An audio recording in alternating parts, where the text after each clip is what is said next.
Assalamualaikum warahmatullahi wabarakatuh. Perkenalkan, nama saya Gilang Surendra.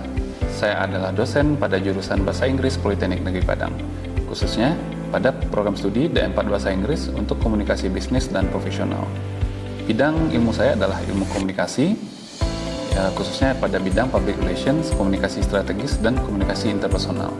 Dan pada hari ini saya akan menjelaskan mata kuliah public relations yang sangat relevan dengan latar belakang keilmuan saya. Pada hari ini kita akan belajar mengenai salah satu keterampilan praktis pada bidang public relations, yaitu penulisan press release. Jadi yang bisa diharapkan pada mata kuliah ini adalah mahasiswa mampu menjelaskan pengertian dan fungsi press release dalam kegiatan public relations. Yang kedua, mahasiswa mampu mengidentifikasi struktur-struktur dalam sebuah press release.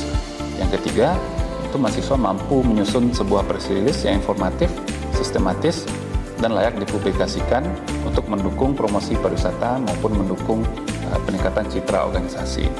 Materi ini sangat penting dalam kemampuan menulis press release karena merupakan salah satu kompetensi yang harus dimiliki oleh seorang lulusan destinasi pariwisata. Oleh karena itu, pertemuan ini kita tidak hanya belajar teori tapi juga melihat contoh nyata bagaimana sebuah press release ditulis. Pada hari ini, saya akan menyampaikan materi mata kuliah Public Relations yang memiliki bobot 2 SKS yang akan diberikan kepada mahasiswa semester 4. Lalu sistem pembelajaran pada mata kuliah ini terdiri dari 3, yaitu pertama adalah ceramah, yang kedua adalah case study, dan terakhir kita juga menerapkan praktek untuk beberapa materi. Nah, pertemuan hari ini adalah pertemuan ke-9 setelah UTS, di mana pada pertemuan-pertemuan sebelumnya mahasiswa telah mempelajari konsep dasar PR, fungsi dan peran PR dalam organisasi, siapa saja stakeholder PR dan media relations. Oleh karena itu, pada pertemuan kali ini kita akan mempelajari salah satu keterampilan praktis yang sangat dibutuhkan oleh seorang praktisi PR, yaitu penulisan press release. Video ini disusun sebagai bagian dari dokumen PDD UKT-PT, yaitu pernyataan diri dosen dalam unjuk kerja Tridharma Perguruan Tinggi dalam bidang pengajaran untuk keperluan sertifikasi dosen tahun 2026. Nah, berikut kita akan menyaksikan video pembelajarannya. Assalamualaikum. Waalaikumsalam warahmatullahi wabarakatuh. Ya, selamat pagi teman-teman. Bagaimana kabarnya? Alhamdulillah baik ya. Jadi hari ini kita bertemu kembali. Ya, pastinya saya harus menyampaikan senang bertemu kembali dengan teman-teman di mata kuliah kita, mata kuliah Public Relations gitu ya. Nah, setelah UTS, seperti yang kita bahas kemarin, kita lanjut untuk mempelajari terkait dengan press release, teman-teman. Ini adalah bagian dari materi yang sangat praktikal yang bisa teman-teman terapkan ketika masuk ke perusahaan manapun dan masuk ke organisasi manapun. Baik, sebelum kita mulai, tentunya kita harus mengabsen dulu, teman-teman ya, agar saya tahu teman-teman mana yang aktif dan hadir pada perkuliahan kita pada hari ini. Baik, Gelvia ada? Akademik ya, baik. Jerry ada ya? Mutia ada? Noval? Siti Syahira? Aigi ada ya? Tadi ya? Sama Syifa? Aurel ya? Baik, Daniel? Ya, Daniel. Dea? Dea ada. Dina ada ya? Oke. Ada Miftahul Khairi? Mana? Ya, Uul ya. Uul, Dafa? Siti Zahra? Atta ada ya? Hanif, Gita? Gita ada. Felix? Oh, Felix. Hampir saya lihat Faris tadi. Felix. Kenia? Kenia ada. Nabil ada ya? Nabil Muhammad Yusuf? Ini Ucup. Oke. Nela? Faris ya? Sama Nabila Silmi? Nabila ada. Sofi? Dan terakhir Muhammad Nabil ya. Jadi teman-teman, kita hadir semua hari ini ya. Beri tepuk tangan dulu buat kita teman-teman. Baik. Nah, seperti biasa sebelum mulai perkuliahan ya, untuk kita butuh perlindungan dari yang di atas teman-teman agar proses perkuliahan kita lancar. Untuk itu mari kita menundukkan kepala dan kita berdoa sekitar kurang lebih 1 menit untuk kelancaran kegiatan perkuliahan kita. Berdoa mulai teman-teman. Selesai ya. Baik, sudah siap teman-teman untuk perkuliahan kita hari ini? Ya. Mantap. Baik. Hari ini kita akan membahas tentang bagaimana sih cara menulis press release untuk promosi pariwisata gitu ya. Nah, ada beberapa hal yang akan kita coba bahas hari ini. Yang pertama adalah kita mencoba memahami gitu ya, apa sih press release teman-teman. Kita coba lihat apa definisinya, fungsi-fungsinya apa dalam destinasi wisata atau dalam aspek-aspek pariwisata. Yang kedua adalah kita coba identifikasi apa sih strukturnya teman-teman, agar teman-teman nanti juga punya skill untuk menulis press release yang efektif dan informatif. Yang ketiga ada bagaimana cara kita menyusun press release itu sendiri. Jadi press release, target ultimate-nya atau target akhirnya adalah bukan langsung kita kirimkan kepada masyarakat, beda dengan berita. Kalau press release, dia kita tulis, tapi kita serahkan kepada jurnalis atau wartawan teman-teman. Jadi jurnalis atau wartawan yang nanti akan menyebarluaskan informasi dari press release yang sudah kita tulis. Beda ya dengan berita ya. Nah, kalau berita ya ditulis jurnalis, dicetak, langsung diinformasikan kepada masyarakat. Nah, sedangkan kalau press release, target kita bukan si masyarakatnya langsung gitu, tapi kita melalui wartawan gitu. Oke. Nah, ini secara definisi, teman-teman. Press release atau siaran pers adalah sebuah pernyataan tertulis resmi. Ya, seperti Nabil mungkin di IG Udauni sempat mengeluarkan press release ya, terkait isu yang terjadi beberapa waktu yang lalu ya, teman-teman ya. Saya sudah pernah bahas di kelas ini ya isunya ya? Sudah ya. Nah, yang dilakukan oleh Uda Uni PNP betul atau tidak, teman-teman? Ya, kenapa Dafa jawab salah? Kenapa kira-kira? Perlakuan si oknum ya, yang salah ya, oknum salah ya. Tapi apa yang dilakukan oleh Uda Uni PNP melalui akun medsosnya betul atau salah? Betul teman-teman ya. Kenapa? Karena kalau kita diamkan isunya gitu, jadi Uda Uni PNP itu akan dicap sebagai organisasi yang memang menaungi oknum tersebut teman-teman. Ya, tapi ada juga dalam public relations kita kenal dengan strategic silence teman-teman. Sengaja isunya kita diamkan, ya, karena kalau kita bahas justru isunya akan semakin melebar kemana-mana. Nah, itu untuk mata kuliah lain atau untuk materi lain kita fokus ke press release hari ini. Press release adalah pernyataan tertulis resmi yang dikeluarkan oleh sebuah organisasi atau perusahaan boleh atau individu juga boleh.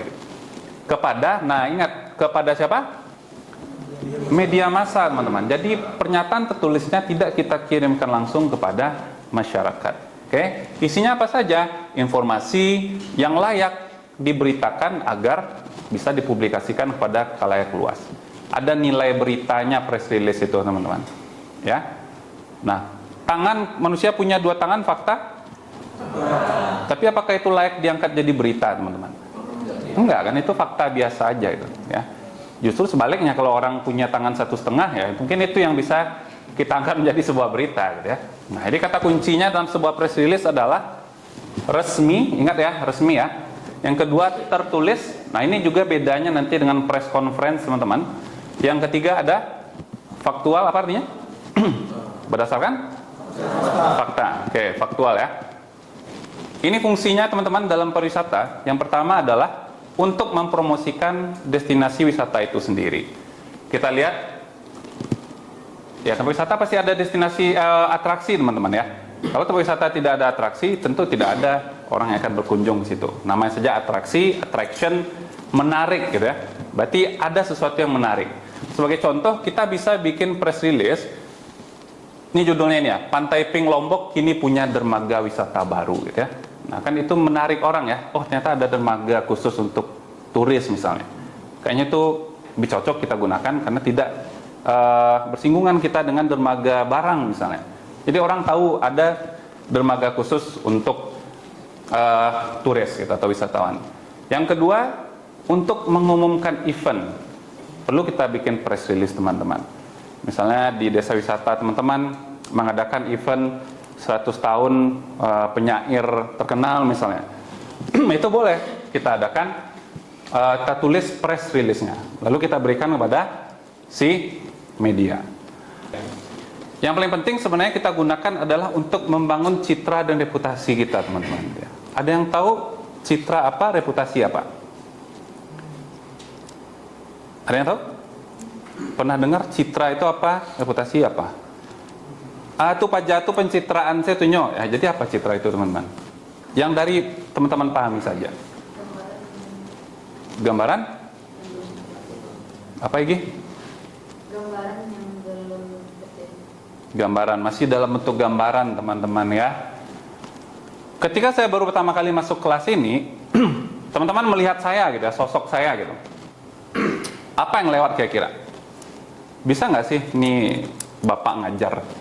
Ya, Bapak ini siapa? Apa bidang ilmunya? Kok dia yang ngajar mata kuliah ini gitu? Ya, kok dosennya muda itu? Saya muda ya teman-teman ya. Saya 2003 teman-teman ya. Beda dikit sama kalian gitu. 2003 kurang 10 gitu. Itu yang kita kenal dengan citra, teman-teman. Karena gambarannya masih ada dalam pikiran teman-teman gitu. Ya. Beda dengan reputasi. Kalau reputasi, ketika kita sudah mendapatkan experience-nya. Nah, kalau kita bawakan ke tempat wisata, citra itu adalah video promosi yang teman-teman lihat di Instagram gitu ya. Flyer, poster, tapi kita kan belum pernah berkunjung ke situ. Kita hanya bisa melihat, ya itulah citranya gitu ya. Dari seberapa bagus posternya, seberapa bagus videonya. Tapi kalau dia udah jadi reputasi ketika teman-teman sudah berkunjung ke situ. Betul nggak, sesuai nggak citranya dengan reputasinya? Reputasi dibangun lama, teman-teman. Dan apa yang membuktikan sebuah reputasi? Ketika ada track recordnya. Ya, kalau citra kan ya masih gambaran mental gitu ya, gambaran dari yang kita lihat, tapi kita belum tahu experience-nya. Kalau reputasi biasanya dia sudah ada track recordnya. Sebagai contoh, saya pernah nanya nggak di kelas ini, pernah nggak naik Garuda? Pernah saya tanya waktu itu ya. Nah itulah perbedaannya. Kenapa sih Garuda dikatakan maskapai terbaik se-Indonesia? Ya karena reputasinya tadi gitu. Mereka sudah berapa kali dapat awards ya, bahwa mereka dapat awards maskapai terbaik di dunia. Di dunia ya teman-teman ya, bukan di Indonesia saja. Nah itu juga yang kita gunakan. Semakin sering kita bikin press release terhadap event-event yang kita kerjakan di tempat wisata misalnya, atau yang kita adakan di tempat wisata, kan semakin banyak media yang meliput kita ya. Semakin banyak media meliput kita secara otomatis akan semakin terkenal, teman-teman. Nah itu yang meningkatkan citra kita tersebut. Terakhir, apa fungsi press release? Adalah untuk merespon isu, teman-teman. Kita sebagai seorang individu, sebuah perusahaan, sebuah organisasi pasti tidak akan jauh-jauh dari isu, teman-teman. Baik isu positif maupun isu negatif. Nah, tentu yang harus kita respon adalah isu yang isu negatif, teman-teman ya. Kalau isu positif tentu kita biarin ya berkembang gitu. Nah, kita tinggal kontrol aja.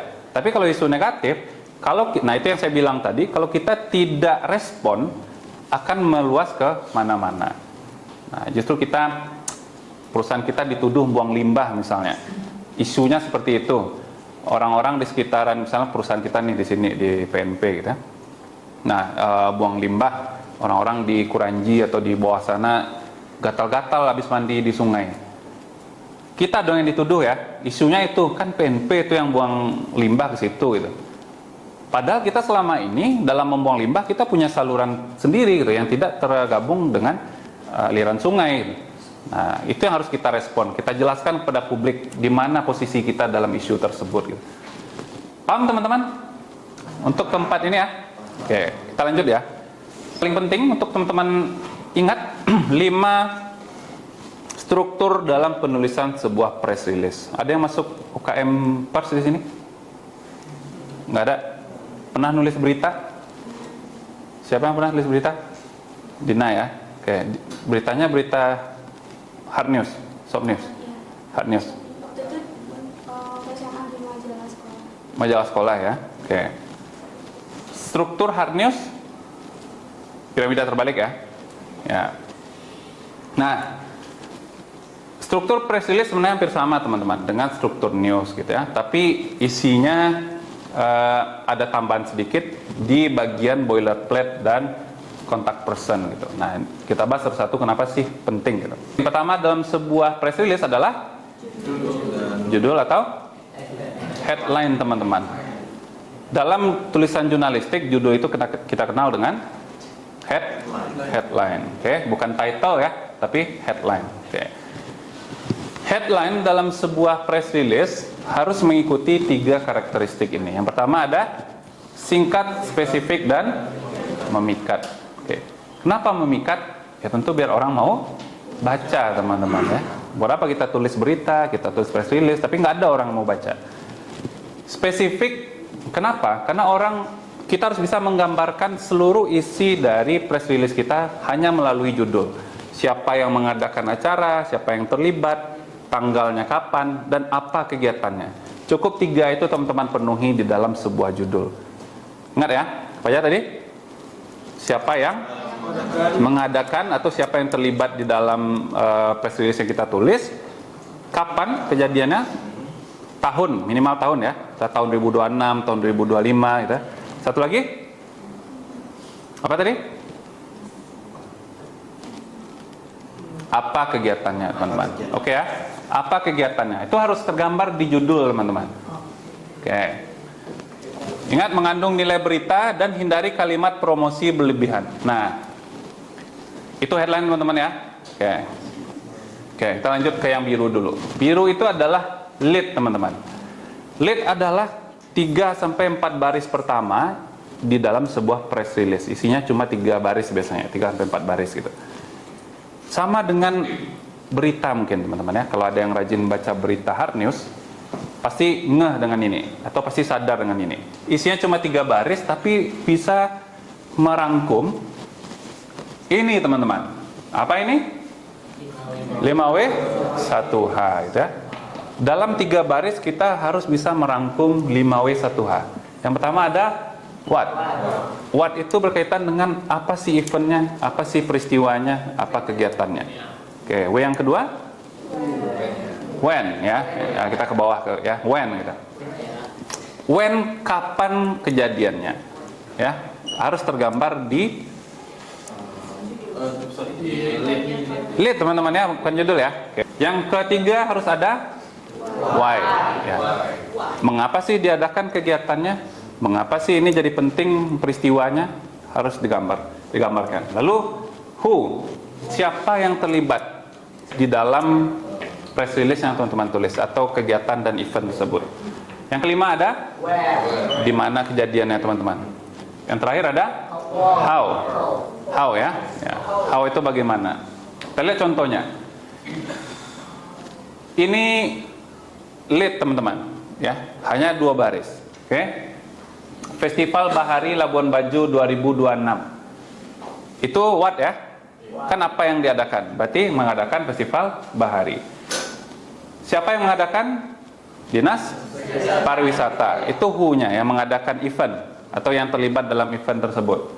Kapan diadakan? When? Pada 7 Juli. 5 sampai 7 Juli. Oke. Di mana diadakan? TPD, berarti itu where, teman-teman. Lanjut. Untuk apa ini diadakan? Untuk mempromosikan wisata bahari. Nah, itu why-nya. Kenapa sih festival ini diadakan gitu? Terakhir ada gimana, apa saja kegiatan yang diadakan. Itu how, detail acaranya. Berarti detail acaranya nanti akan ada 40 atraksi budaya pesisir. Ini body. Body isinya adalah detail dan data pendukung ya. Jadi kalau tadi adalah festival, berarti detailnya jam berapa diadakan. Karena di lead kan kita nggak bilang tadi jam berapanya. Berapa orang yang beli tiket, ya.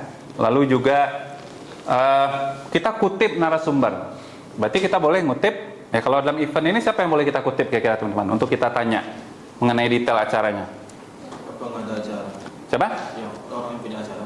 Yang punya acara ya, alias mungkin ketua pelaksananya gitu ya, atau divisi humasnya. Boleh teman-teman hubungi nanti untuk menanyakan kenapa acara ini diadakan gitu ya, lalu siapa saja yang akan menghadiri. Oke ya? Nah, itu berarti terkait dengan detail acara. Lalu yang kedua ada boilerplate. Boilerplate ini adalah ringkasan singkat tentang perusahaan atau organisasi yang mengeluarkan press release. Jadi profil singkatnya dalam satu paragraf aja. Sebagai contoh di sini tadi Dinas Pariwisata ya yang ngeluarin ya. Nah, nanti di bagian bawah teman-teman tulis Dinas Pariwisata NTT adalah sebuah dinas yang membina kurang lebih 30 destinasi wisata unggulan gitu. Ya. Jadi contoh singkat profil singkatnya itu. Terakhir apa yang harus ada dalam sebuah press release? Kontak media, teman-teman ya. Kontak media maksudnya di sini adalah kontak dari orang yang bisa dihubungi oleh media. Ya, siapa yang menulis press release tersebut. Nah, kalau di sini isinya adalah nama dan jabatan narahubung. Misalnya Faris, gitu. Siapa nama lengkap Faris?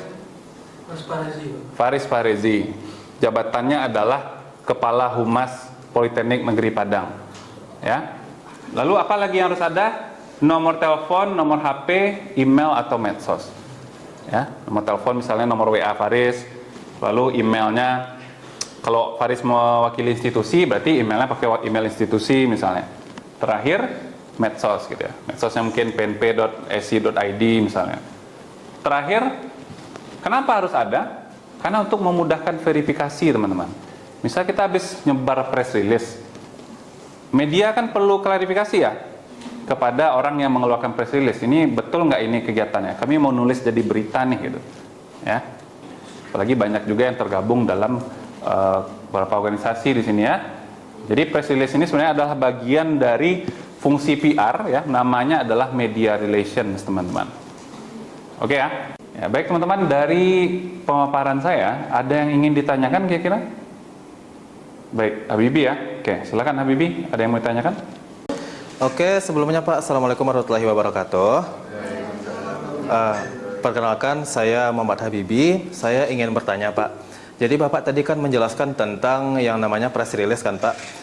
Saya ingin bertanya, itu tuh perbedaan antara press release sama berita biasa di media itu apa ya Pak? Oke, mungkin sekian dari saya. Terima kasih. Assalamualaikum warahmatullahi wabarakatuh. Baik, ada lagi selain Habibie teman-teman? Mutia ya. Baik, silakan Mutia, ada yang mau ditanyakan terkait dengan perkuliahan kita? Izin bertanya Pak, perkenalkan nama saya Mutia Ulfa. Saya ingin bertanya tentang kenapa penulisan press release itu menggunakan piramida terbalik. Terima kasih Pak. Baik, pertanyaan bagus sekali dari kedua teman kita. Tapi sebelum saya jelaskan, ada dari teman-teman di kelas ini yang bisa membantu saya untuk menjelaskan terlebih dahulu? Izin menjawab Pak. Baik, Dina ya, Dina akan menjelaskan. Mencoba menjelaskan pertanyaan dari Habibie ya. Baik, silakan Dina. Baik, saya Dina Amelia Salsabila ingin menjawab pertanyaan dari Habibie terkait dengan apa perbedaan mendasar antara press release dan juga artikel berita biasa. Nah, kalau untuk press release ini Habibie itu dibuat langsung oleh internal perusahaan, di mana kepentingannya itu disampaikan untuk organisasi dan juga kontrol penuhnya itu juga untuk organisasi tersebut. Sedangkan kalau untuk berita biasa itu dibuat oleh jurnalis, itu akan disampaikan ke media dan kontrolnya itu diatur oleh redaksi. Mungkin sekian jawaban dari saya. Oke, baik. Untuk pertanyaan dari Mutia, ada yang bisa menjawab Pak? Ya, silakan. Jadi tadi saya akan menjawab pertanyaan rekan saya terkait apakah metode piramida terbalik tadi itu bisa diterapkan ke jurnalis. Nah, press release sendiri itu kan menggunakan metode piramida terbalik, dari mana informasi yang diletakkan itu di awal. Jadi informasi penting itu diletakkan di awal. Alhasil baik pembaca ataupun jurnalis itu bisa menangkap inti informasinya meskipun nggak sempat membaca isi berita secara keseluruhan. Nah, bagi jurnalis, sebenarnya ini sangat penting dan memudahkan kerjaan mereka, apalagi mereka akan mengolah berita yang banyak sekaligus. Jadi, dengan diletakkannya informasi penting di bagian awal, press release itu bisa, atau jurnalis lebih tepatnya, itu bisa mengerti keseluruhan isi press release dan memutuskan apakah berita ini bisa diangkat atau tidak. Dan bahkan mereka pun sudah mengetahui poin-poin utamanya. Hasil kerjaan dari jurnalis itu lebih efisien dan menghemat waktu. Sekian dari saya. Assalamualaikum warahmatullahi wabarakatuh. Nah baik, bagus sekali jawaban dari kedua teman-teman kita ya. Nah ini tidak berbeda jauh dari apa yang ingin saya sampaikan. Kita coba lihat ke depan teman-teman ya. Nah jadi betul, apa sih bedanya press release dengan berita teman-teman ya. Yang pertama kita lihat dari sumbernya. Kalau dari sumber, press release ditulis oleh organisasi di mana press release-nya diterbitkan, misalnya perusahaan atau organisasi, institusi, baik juga individu. Yang kedua, sumber dari berita biasanya ditulis oleh seorang jurnalis, teman-teman. Oke ya, itu dari sumber. Yang kedua, sudut pandangnya. Nah, sudut pandang dari sebuah press release adalah kepentingan organisasi. Jadi melalui press release yang ditulis, apa saja hal-hal positif yang sudah dilakukan oleh sebuah organisasi harus kita highlight di dalam press release kita. Jadi bagaimana cara kita untuk meminimalisir hal-hal negatif yang bisa merusak citra dan reputasi tersebut. Nah, bedanya dengan berita, sudut pandang kita ketika menulis berita adalah sudut pandang publik gitu. Bagaimana publik terinformasikan, ya, baik beritanya positif dan negatif, publik harus tahu. Terakhir, kontrol pesan, teman-teman. Nah, kalau kontrol pesan press release, nah itu kita boleh atur sendiri oleh, biasanya ahli humas yang mengatur ya, di dalam sebuah organisasi. Nah, kalau dalam sebuah berita, biasanya berita itu layak tayang atau tidak itu diatur oleh si redaksi dari kantor berita atau kantor media tersebut. Oke, baik. Nah, jawaban untuk pertanyaan Mutia tadi, kenapa sih press release itu menggunakan piramida terbalik? Ya, sudah dibantu sebenarnya dijelaskan oleh Atta tadi ya, bahwa memang namanya piramida terbalik, jadi bagian yang terpenting itu kita taruh di bagian paling atas alias bagian lead. Nah, fungsinya tadi juga bagus, teman-teman, bahwa ya memang namanya mungkin jurnalis memang sibuk, jadi melalui lead tadi, nah jurnalis sudah bisa menyimpulkan isi dari berita keseluruhan gitu. Nah, juga termasuk lead itu juga bisa menentukan nanti orang mau membaca sampai bawah atau tidak. Karena lead yang bagus biasanya memang memantik pertanyaan lebih lanjut. Loh, ini leadnya bagus, berarti isinya detailnya seperti apa? Nah, makanya kita gunakan piramida terbalik. Mulai dari informasi terpenting dulu di atas, lalu isi atau detail kegiatan peristiwa atau event itu di tengah, sampai nanti informasi-informasi pendukungnya di bawah. Jadi seperti itu teman-teman ya. Nah, bagaimana cara teman-teman untuk lebih peka terhadap ini? Ya, itu kita akan kerjakan dalam bentuk tugas nanti. Nah, ya. Kalau cukup, saya tutup perkuliahan kita dengan wassalamualaikum warahmatullahi wabarakatuh. Waalaikumsalam warahmatullahi wabarakatuh. Demikian yang dapat saya sampaikan pada pertemuan ini mengenai penulisan press release dalam public relations, khususnya untuk mendukung promosi destinasi pariwisata. Semoga materi ini dapat memberikan bekal kepada para mahasiswa dalam mengembangkan kompetensi di bidang public relations, khususnya dalam penulisan press release. Terima kasih atas perhatian dan partisipasinya. Saya ucapkan terima kasih. Wassalamualaikum warahmatullahi wabarakatuh.